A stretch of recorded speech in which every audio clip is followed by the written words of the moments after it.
For me, success is to be able to afford to continue to play music the way I like to play music and with who I want to play music with. I am by no means looking for a ridiculous amount of success where, you know, I don't want to be filthy rich, but it'd be nice to be a respected artist and work with who you want to work with. And, you know, hopefully one day, hopefully, it's probably a long shot, but hopefully one day I'll be able to, you know, do my music and afford to have a family and a nice place to live.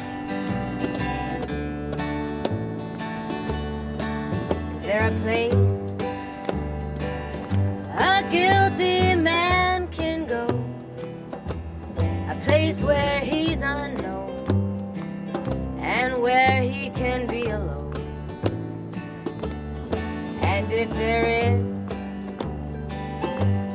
would you take me there?